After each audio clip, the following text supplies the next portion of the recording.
Update terbaru kabar perkembangan kasus Roy Suryo Panji CS yang ada hubungannya juga dengan AHY ya guys. Karena antara Roy Suryo Panji CS atau teroris ternyata memang punya hubungan yang sangat erat dengan AHY Demokrat.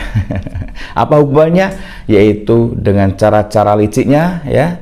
AHY menyuruh Roy Suryo Panji CS untuk singgung tentang framing jahat terhadap keluarga Pak Jokowi, termasuk isu ijazah palsu, kemudian termasuk juga menyinggung tentang proyek-proyek yang pernah dijalankan oleh Pak Jokowi yang tidak bermanfaat katanya. Justru hal itu malah kalau kita berpikir ternyata malah teringat dulu ayahnya AHY ini yaitu Pak SBY ya. Di situ Partai Demokrat itu adalah partai yang terkorup di Indonesia. Karena apa? Karena menteri-menterinya diangkat dari Partai Demokrat ini dulu seperti Andi Malarangeng ini juga korupsi dana ambalan ya, dana ambalang. Sekarang pembangunan ambalang tersebut menjadi candi ambalang yang mangkrak hingga sekarang ya guys. Kemudian dulu di zaman SBY juga tersandung kasus Senturi ya, Bank Senturi ya guys, korupsi tentang Bank Senturi. Jadi banyak sekali kalau bicara hal ini. Tentunya hal ini juga akan memicu nanti ya di kontestasi pilihan wakil presiden atau presiden. Dan ternyata elektabilitas Mas Gibran jauh lebih tinggi daripada AHY. Karena apa? Karena Mas Gibran adalah seorang tokoh muda yang berwibawa serta berpengalaman. Sementara AHY jadi menteri aja karena ditolong oleh Pak Jokowi. Kenapa sekarang harus jumawa gitu ya guys. Oke, sebelum kita melanjutkan tontonan video lebih lanjut, tentunya kita tonton dulu cuplikan video berikut ini agar kita tidak gagal paham. Pak Jokowi tidak membalas gigitan orang yang pernah ditolongnya. Pak Jokowi itu kalau diibaratkan seperti orang yang sudah menolong seekor anjing. Sudah dibantu, diangkat, dibersihkan, dibantu dikeluarkan dari masalah. Tapi begitu anjing tersebut sudah bisa berdiri sendiri, malah menggigit tangan beliau. Ya mau bagaimana lagi, namanya juga anjing. Kita tidak bisa berharap hewan bisa berpikir sebagai layaknya manusia yang mempunyai rasa berterima kasih. Namanya juga anjing, ya memang sifatnya kan seperti itu. Dan ini sebenarnya nasihat untuk kita semua ya. Ketika kita menolong orang dengan bermental anjing, maka kita harus siap untuk digigit balik. Ketika kebaikan kita berubah menjadi hinaan, ketika ketulusan kita berubah jadi merendahkan, dan ketika orang yang kita tolong berubah jadi menyerang kita, maka kita harus siap dengan konsekuensi itu. Tapi hebatnya Pak Jokowi, beliau tidak teriak, beliau tidak membalas, tidak membuat drama apapun. Digigit pun beliau hanya berlalu sambil tersenyum. Di situ kita bisa melihat siapa yang benar-benar manusia dan siapa yang bertingkah seperti anjing yang baru dilepaskan dari jebakan. Masalahnya bukan hanya krisis global. Persoalan ekonomi kita semakin rumit karena keuangan negara tidak dikelola dengan baik. Anggaran terlalu banyak digunakan untuk membiayai proyek-proyek mercusuar yang tidak banyak berdampak pada kehidupan wong cilik. Makanya orang yang nggak pernah di pemerintahan itu gak usah banyak ngomong. Tidak gampang mengerjakan. Anda kan sudah merasakan sebagai bupati sama gubernur. Ngomong kritik gampang aja, lu masuk di dalam baru tahu. Ya. Kalau lu kerja main-main ya ketangkep OTT itu kau. Jadi yang saya sampaikan gak usah banyak ngomong lah. Dia pikir gampang ya Pak. Kalau dia pernah menjabat di pemerintahan dulu, kita tanya apa yang kau buat. Kamu jangan pernah mengkhianatin atau tidak merasa terima kasih pada orang yang pernah menolong kamu. Atau orang yang pernah berbuat baik sama kamu. Ingat itu. Apalagi posisi AHY saat ini didapat dari hasil konsolidasi yang rapi di era Jokowi maupun Prabowo. Kalau itu dirusak hanya demi ambisi kelompok sakit hati, maka bukan hanya Gibran yang tumbang, tapi juga harapan AHY sendiri. Jadi mari kita kirim pesan terbuka kepada para purnawirawan yang sedang sibuk memainkan drama pemaksulan, hentikan manuver, jangan bikin gaduh. Kalau ingin tampil lagi di arena politik, silakan ikut pemilu. Bukan menggulingkan orang lewat belakang panggung. Mencalonkan diri menjadi presiden menurut saya itu hak setiap warga negara, siapapun boleh. Tapi kan di titik tertentu rakyat akan berpikir, apa sih yang pernah dilakukan oleh AHY misalnya? Bupati belum pernah, gubernur belum pernah, DPR RI belum pernah, masih usia muda sudah mundur dari tentara, tidak menyelesaikan jabatannya, kira-kira seperti itu. RT RW belum pernah, lurah belum pernah. Lalu dia tidak pernah punya pengalaman sebagai pejabat publik, lalu mau memimpin sebuah republik. Nah itu kan biarlah rakyat nanti akan memilih kepatutannya, kepantasannya. Assalamualaikum warahmatullahi wabarakatuh. Jumpa lagi dengan channel saya Oven Love. Kali ini saya akan bahasan tentang kasus yang terjadi pada Roy Suryo Pan CCS yang hingga kini buntutnya adalah sangat panjang ya guys. Ternyata di balik kasus Roy Suryo Pan CCS ada bohir yang membiayainya, dan tentunya kita sudah tahu semua itu adalah SBY.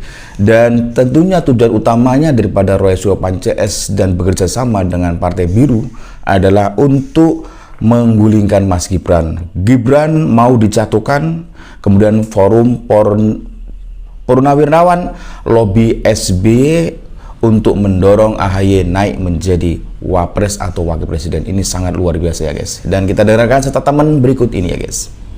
Apalagi posisi AHY saat ini didapat dari hasil konsolidasi yang rapi di era Jokowi maupun Prabowo. Kalau itu dirusak hanya demi ambisi kelompok sakit hati, maka bukan hanya Gibran yang tumbang, tapi juga harapan AHY sendiri. Iya, betul. Jadi mari kita kirim pesan terbuka kepada para purnawirawan yang sedang sibuk memainkan drama pemaksulan. Hentikan manuver, jangan bikin gaduh. Kalau ingin tampil lagi di arena politik, silakan ikut pemilu. Bukan menggulingkan orang lewat belakang panggung. Ya, betul Negara sekali ini ya. tidak kekurangan orang pintar. Yang kurang adalah orang yang tahu kapan harus berhenti. Pensiun bukan berarti diam, tapi pensiun juga bukan tiket untuk merusak sistem, karena ambisi pribadi belum tuntas. Gibran tidak sempurna, tapi ia terpilih secara sah. Dan menyerangnya tanpa dasar hukum yang kuat hanya akan memperlihatkan betapa rendahnya moral politik kalian. Hari ini publik bukan lagi penonton pasif. Rakyat kita sudah cerdas, sudah tahu membedakan kritik konstitusional dengan kudeta politik berselubung moralitas. Jadi kalau ada segelintir purnawirawan yang merasa diri paling patriotik, tapi kelakuannya lebih mirip elit sakit hati yang gagal move on dari masa kejayaannya, ya publik sekarang tak akan diam. Mereka akan bertanya, siapa yang kalian wakili? Atas dasar apa Gibran harus dilengserkan? Mana bukti pelanggaran konstitusinya? Dan yang paling telak, apa kalian masih waras memakzulkan seorang wapres sah hanya karena kalian tidak suka wajahnya di TV? Inilah realitas hari ini. Publik bukan lagi ladang kosong untuk digarap dengan narasi usang. Mereka sudah punya alat, punya data, dan yang paling penting, punya kesadaran politik yang tak bisa dipermainkan begitu saja. Sekarang mari kita bicara tentang dampak. Kalau skenario ini terus dipaksakan, siapa yang rugi? Gibran? Mungkin iya dalam jangka pendek. Tapi jangan lupa, makin ditekan tanpa alasan, Gibran akan semakin kuat secara politik. Karena publik cenderung bersimpati pada mereka yang dizalimi. Dan jangan lupakan efek dominonya. Manuver ini bisa menciptakan polarisasi nasional yang lebih tajam. Hubungan sipil militer kembali terguncang. Koalisi pemerintahan bisa terbelah, dan stabilitas nasional kembali diuji. Hanya karena ada segelintir purnawirawan yang terlalu percaya diri memainkan politik jalan belakang. Dan kalau ini gagal, dan besar kemungkinan akan gagal, mereka tidak hanya kehilangan kredibilitas. Mereka akan dicatat dalam sejarah sebagai kelompok elit tua yang mencoba menggulingkan tatanan demokrasi hanya demi ego yang belum selesai. Di tengah semua ini, Susilo Bambang Yudhoyono tak berdiri di jalurnya. Beliau bukan tokoh yang bisa diseret dalam permainan murahan. SBY bukan hanya mantan presiden, ia simbol dari transisi demokrasi yang terukur. Ia tahu betapa mahalnya menjaga stabilitas politik dalam situasi negara yang terus berubah. Dan beliau tahu, bermain di kubu yang salah hari ini bisa menghancurkan kredibilitas politik yang ia bangun selama 2 dekade. Karena itu, saya yakin SBY akan menolak untuk terlibat. Dan kalau ia bersikap diam, itu bukan karena takut, tapi karena ia tahu, terkadang memilih untuk tidak terlibat adalah keputusan paling bijak dalam menjaga kehormatan. Gibran adalah simbol generasi baru. Muda, cerdas, cepat, dan punya kepercayaan dari pemilih muda. Dan justru karena itulah ia menjadi ancaman bagi kelompok tua yang tidak siap menerima. Iya betul bos. Jadi gini ya, jadi Mas Gibran itu dianggap ancaman ya buat kaum yang sakit hati ya, karena memang aura daripada Mas Gibran ini sudah kelihatan sekali bakal menjadi wakil presiden lagi kepada pasangan Pak Prabowo gitu ya guys. Bahkan dia juga bisa menjadi presiden gitu ya guys. Maka dari itu, dari golongan elit-elit yang sakit hati menginginkan Gibran ini adalah untuk turun dari jabatannya, sehingga nanti akan mempermudah AHY untuk naik menjadi cawapres gitu. Dan ini memang para purnawirawan yang sakit hati ini, termasuk si kumis tebal ya, Jenderal Sunarko ya, purnawirawan itu juga itu ngebet sekali ya, menginginkan agar Gibran dimajukan. Ini kan bahaya sekali. Dan kali ini tentunya kita tahu bahwa AHY ini selama ini dia kalau tampil untuk pidato itu kadang belagu banget ya guys. Kemudian kali ini baru tahu rasa, disikat oleh opung ya, langsung kena mental.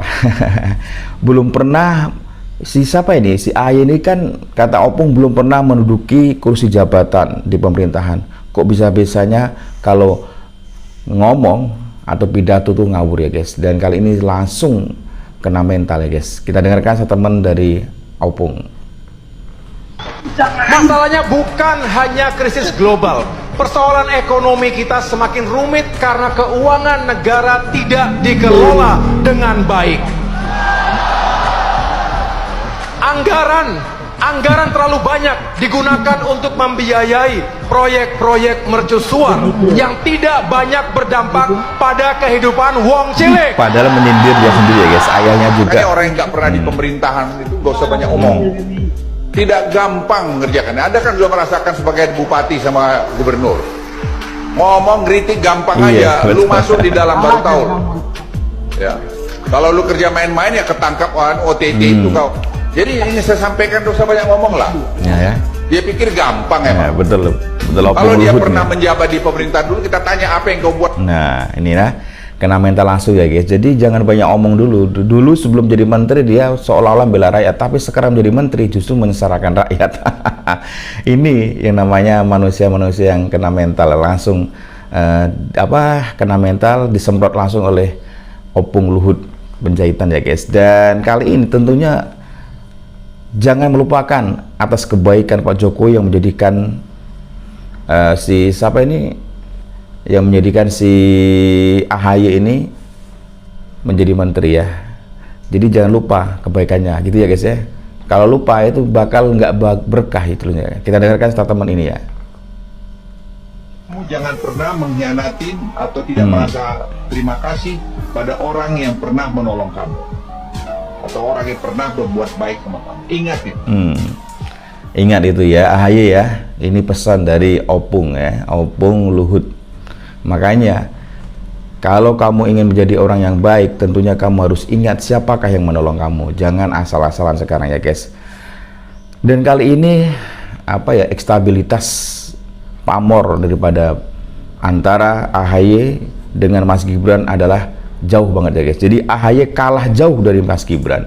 Kita dengarkan setelah teman video berikut ini dan kita simak ya guys. AHY kalah jauh dari Gibran. Survei terbaru Populi Center mengirim pesan keras ke semua elit, terutama elit Partai Demokrat. Pertarungan belum dimulai tapi menang sudah terlihat. Gibran Rakabuming Raka menjadi yang paling banyak dipilih sebagai wakil presiden dengan 24,2%, memimpin jauh dari nama besar dari politik legendaris Agus Harimurti Yudhoyono yang tertinggal di angka 12,1%. Iya, banyak sekali ya. Sehingga bukan lagi adu popularitas tapi adu dominasi. Adu dominasi ya. 12 sampai 20 Oktober 2025 melibatkan 1.200 responden yang dipilih secara acak bertingkat di 120 kelurahan dan desa di 38 provinsi. Wawancara dilakukan tatap muka dengan margin of error survei kurang lebih 2,83% pada tingkat kepercayaan 95%. Lalu menyusul Deddy Mulyadi di urutan 3 dengan elektabilitas 10,3%. Masih terkait politik dan kepemiluan, survei mendapati mayoritas masyarakat menyatakan akan memilih Prabowo Subianto sebagai presiden, disusul Deddy Mulyadi dan Anies Baswedan. Elektabilitas ketiganya masing-masing 37,8%, 16,5%, Nah, itu ya guys ya. 9,3%. Jelas sekali ya guys. Jadi elektabilitas Mas Gibran tuh jauh ya, jadi tinggi banget ya dibanding dengan AHY. Jadi rakyat itu udah tahu lagi guys ya. Apalagi ini ya, AHY sering juga ngomongin diri sendiri ya. Ini sering ngomong proyek mercusuar jadi inget Hambalang. Jadi gini ya guys, dia itu kalau ngomongnya seolah-olah hebat gitu ya. Hebat, kita jangan menghambur-hambur anggaran atau membangun proyek mercusuar yang nggak bermanfaat untuk rakyat. Ternyata apa? Proyek yang dibangun ayahnya yaitu SBY ternyata mangkrak juga ya guys. Itu Hambalang itu sekarang menjadi Candi Hambalang ya. Dia nggak tahu, maka dia ngomong itu ternyata nyindir dirinya sendiri gitu ya guys. Kita dengarkan ini ya, sok-sokan ini ya guys ya. Anggaran terlalu banyak digunakan untuk membiayai proyek-proyek seksual yang tidak banyak berdampak pada kehidupan Wong Cilik. Nah, ini contohnya nih. Ini apa? Sampah. Kalian tahu Sampah. sampah? Jadi Ini sampah. Lihat. mangkrak ya guys ya. Enggak sekarang ya, cari hambalangan. Tahun kita dapat ini. Harusnya kita kembali ke zaman kita menemukan agama pertama kali. Ini kesalahan umat manusia. Aku akan menciptakan mesin waktu untuk merubah ini.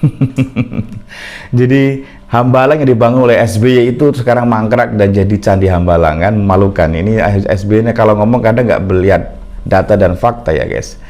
Dan kabar terbaru kali ini ya guys, Pak Jokowi tidak membalas gigitan orang yang pernah dia tolongnya. Betul ya.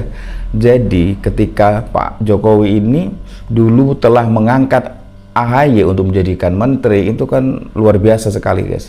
Jadi Pak Jokowi tidak membalas, sementara sekarang Pak Jokowi justru dihujat bahkan digigit ya oleh orang yang pernah ditolongnya. Ini namanya apa ya guys? Kita ibaratnya menolong anjing ya yang kesakitan gitu ya, terus kita tolong sudah jadi sehat, sudah bisa berdiri sendiri gitu ya anjing tersebut, malah gigit. Nah ini ibarat seperti itu ya guys. Kita dengarkan video berikut ini ya guys. Pak Jokowi tidak membalas gigitan orang yang pernah ditolongnya. Pak Jokowi itu kalau diibaratkan seperti orang yang sudah menolong seekor anjing, sudah dibantu, diangkat, dibersihkan, dibantu dikeluarkan dari masalah. Tapi begitu anjing tersebut sudah bisa berdiri sendiri, malah menggigit tangan beliau. Ya mau bagaimana lagi? Namanya juga anjing. Kita tidak bisa berharap hewan bisa berpikir sebagai layaknya manusia yang mempunyai rasa berterima kasih. Namanya juga anjing, ya memang sifatnya kan seperti itu. Dan ini sebenarnya nasihat untuk kita semua ya. Ketika kita menolong orang dengan bermental anjing, maka kita harus siap untuk digigit balik. Ketika kebaikan kita berubah menjadi hinaan, ketika ketulusan kita berubah jadi merendahkan, dan ketika orang yang kita tolong berubah jadi menyerang kita, maka kita harus siap dengan konsekuensi itu. Tapi hebatnya Pak Jokowi, beliau tidak teriak, beliau tidak membalas, tidak membuat drama apapun. Digigit pun beliau hanya berlalu sambil tersenyum. Di situ kita bisa melihat siapa yang benar-benar manusia dan siapa yang bertingkah seperti anjing yang baru dilepaskan dari jebakan. Nah itu jelas sekali ya guys. Ini sangat menohok sekali sindiran ini ya guys. Betul sekali. Jadi Pak Jokowi tidak membalas gigitan orang yang pernah ditolongnya, gitu ya guys. Luar biasa, dan dia selalu senyum ya dan sabar. Inilah hebatnya Pak Jokowi. Saya salut juga kepada Pak Jokowi. Dan kali ini alhamdulillah ya guys, ketok palu gugatan ditolak ya guys. Jadi nggak jalurnya. Dan kita tahu bahwa IKIP tolak gugatan ijazah Pak Jokowi. Artinya apa? Dia ada Bon Jovi, ada gerombolan yang ingin membongkar ijazah Pak Jokowi, melaporkan kepada Polda Metro Jaya, kemudian sekarang sudah dihadili, dihakimi, bahkan di pengadilan IKIP ya, di pengadilan KIP ya, tolak gugatan ijazah Pak Jokowi. Dan tentunya ini sangat luar biasa sekali ya guys, dan kita harus tahu ini ya. Dan akhirnya apa? Kita sebagai dianggap ternak Mulyono menang deh. Karena apa? Karena Ketua Majelis Hakim sudah memutuskan kemenangan buat kita. Ya, kita lihat video berikut ini guys. Komisi Informasi Publik atau KIP telah menjatuhkan putusan sela yang menolak permohonan sengketa ijazah Jokowi. Penolakan ini diputuskan secara tegas pada hari Selasa, 2 Desember 2025 setelah proses sidang administrasi. Alasan penolakan gugatan itu bukan dikarenakan substansi keaslian ijazah, tetapi karena masalah teknis administrasi. Kelompok bongkar ijazah Jokowi, Bon Jovi, dinilai terlambat mengajukan permohonan penyelesaian sengketa informasi publik. Ketua Sidang KIP, Rospita Vici Paulin menegaskan gugatan ijazah Jokowi itu gugur karena masalah waktu pengajuan. Dengan dasar teknis keterlambatan tersebut, Majelis Komisioner KIP kemudian membacakan amar putusan penolakan gugatan. Terkait putusan sela tersebut, kelompok Bon Jovi menyatakan menerima keputusan yang disampaikan oleh KIP. Mereka memutuskan untuk tidak mengajukan banding yang dinilai sebagai Betul ya, guys. langkah Biasa. yang memakan Jadi waktu sekarang lama. akhirnya ternak Bon Jovi Mulyono memilih katanya, untuk segera tapi menyusun strategi Termulia baru yang sekarang dianggap menang lebih juga cepat lah, dan guys, lebih ya. Jadi efektif saat ini. IKIP sudah memutuskan Mereka ya. berencana Dan melayangkan tentunya permohonan kita informasi sangat yang bangga baru sekali ke ya Polda dengan hal Metro ini Jaya ya. untuk Karena pengusutan lanjutan. tolak gugatan ijazah Langkah Pak ini Jokowi. berarti kelompok Kita Bon dengarkan Jovi akan pertemuan memulai berikut ini kembali ya, guys, semua ya. prosedur IKIP hukum sudah dari awal memutuskan tanpa dan kita banding dengarkan KIP. agar kita Kasus tidak ini gagal menunjukkan bahwa paham. polemik ijazah Jokowi Ya, masih akan oke. terus berlanjut di ranah hukum dan publik. Bon Jovi ingin membuktikan bahwa upaya mereka untuk mendapatkan informasi keabsahan ijazah tidak terhenti di KIP. Strategi ini menunjukkan keinginan Bon Jovi untuk mencari celah hukum lain demi Ya, membongkar kemarin ya, guys, ya. keabsahan dokumen itu. Masyarakat masih menanti perkembangan selanjutnya dari upaya Bon Jovi melalui jalur hukum yang ditempuh di Polda. Komisi Informasi Publik atau Ini KIP SMS. telah menjatuhkan putusan sela yang menolak Nah, permohonan Bon Jovi sengketa ya. ijazah Jokowi. Penolakan ini diputuskan secara tegas pada hari Selasa, 2 Desember 2025 setelah proses sidang administrasi. Alasan penolakan gugatan itu bukan dikarenakan substansi keaslian ijazah, tetapi karena masalah teknis administrasi. Kelompok bongkar ijazah Jokowi, Bon Jovi, dinilai terlambat mengajukan permohonan penyelesaian sengketa informasi publik. Ketua Sidang KIP, Rospita Vici Paulin menegaskan gugatan ijazah Jokowi itu gugur karena masalah Iya, waktu betul, pengajuan. ya. Dengan dasar teknis keterlambatan Nah, ini ada tersebut, baru ya. Majelis Komisioner KIP kemudian membacakan amar putusan penolakan gugatan. Terkait putusan sela tersebut, Nah. kelompok Bon Jovi menyatakan menerima keputusan yang disampaikan oleh KIP. Mereka memutuskan untuk tidak mengajukan banding yang dinilai sebagai langkah yang memakan waktu lama. Bon Jovi memilih untuk segera Iya, menyusun betul. strategi baru yang dianggap lebih Betul cepat sekali, dan guys. lebih Terus efektif nih ya. saat ini. Mereka berencana melayangkan permohonan informasi yang baru ke Polda Metro Jaya untuk pengusutan lanjutan. Langkah ini berarti kelompok Bon Jovi akan memulai kembali semua prosedur hukum dari awal tanpa banding KIP. Kasus ini menunjukkan bahwa polemik ijazah Jokowi masih akan terus berlanjut di ranah hukum dan publik. Itu ya, guys, jadi Bon menang Jovi lagi ya, ingin guys. Jadi membuktikan betul sekali. bahwa upaya mereka Akhirnya untuk Pak mendapatkan Jokowi informasi juga, keabsahan ijazah menang tidak lagi terhenti ya di KIP. dalam persidangan ini, Strategi guys. ini menunjukkan Dan kali keinginan ini ya, Bon Jovi guys, untuk mencari celah hukum lain persaingan demi 2029 membongkar keabsahan dokumen sudah itu. mulai muncul lagi ya. Masyarakat Jadi masih di menanti sini perkembangan ada persaingan antara Pak Jokowi vs SBY ya, guys ya. Perang terbuka demi Pilpres 2029 demi anak-anaknya ya, guys. Tapi saya yakin tetaplah Mas Gibran yang terbaik. Kita tonton video berikut ini ya, guys. Karena apa? Karena apa ini saya tunjukkan, karena kader senggol ijazah Pak Jokowi ya. AHY ungkit kudeta Demokrat. Kita dengarkan berikut ini, guys. Ya, ini persaingan di antara keduanya. Persaingan untuk apa? 2029? 2029. Yo, keluarga Jokowi dengan keluarga SBY bersaing nih. Oke. Dan dua-duanya Iya, punya anak betul. kan. Dengan posisi yang sama juga. Satu mantan presiden, yang lainnya juga Hmm. mantan presiden. Nah, dengan posisi yang kurang lebih sama. Oke. Persaingan itu kan, satu wakil presiden, satu Menko. Kan kurang lebih sama tuh semua. Nah, dan kedua-duanya mendapatkan limpahan berkah dari Iya, orang betul. tuanya masing-masing. AHY mendapatkan berkah suara dari SBY, apalagi Gibran. Gibran tuh ya Luar biasa. dia dapat berkah suara dari Pak Jokowi kan gitu. Jadi kita yang nonton ini seru-seruan aja deh gitu kan. Betul, jadi kita harus pantau terus ya, guys ya, perkembangan terkini persaingan antara Pak Jokowi vs SBY yang masing-masing ingin menjadikan anaknya menjadi presiden atau wakil presiden. Yang jelas Mas Gibran jelas menang ya, guys, karena sekarang juga sudah menjadi wakil presiden ya. Dan sementara Menko juga diangkat oleh Pak Prabowo, dan sebelum jadi menteri juga dulunya diangkat oleh Pak Jokowi. Jadi AHY ini memang sering ditolong oleh Pak Jokowi dan Pak Prabowo, jadi harus tahu diri ya, guys ya. Jangan malah menyerang dari belakang, oke? Dan ini yang terjadi. Dan kali ini juga Adian sindir AHY. Ya, jadi AHY kali ini juga, jadi AHY ini ya persaingannya, permusuhannya bukan hanya dengan Pak Jokowi saja, tapi sekarang juga musuh banteng gitu, guys ya. Jadi Adian